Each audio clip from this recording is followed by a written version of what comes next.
There are many cultural changes that take place during the 1920s and 30s.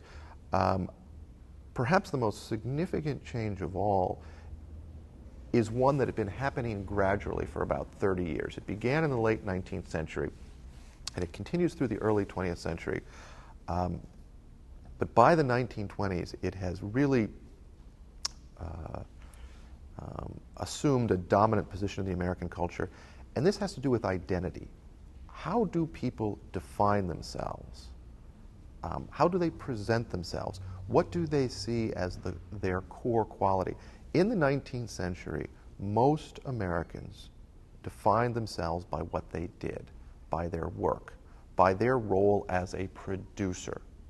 Now, I don't for a minute want to suggest that things like race or ethnicity or religion or even region were not important, but what you did largely defined you.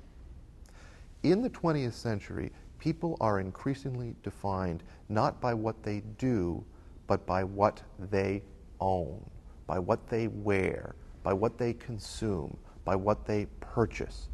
External qualities have become more important than internal qualities. And that's one of the really significant cultural changes we see during this interwar period, which is a great emphasis on consumerism and on consumption.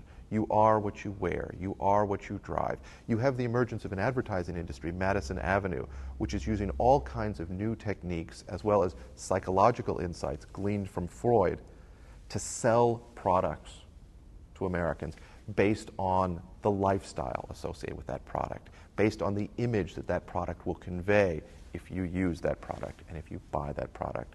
And I think that's probably the most significant cultural change taking place during this period. There are many other cultural changes as well taking place in terms of gender relations and within the family as well. But that's probably the broadest and most important cultural change.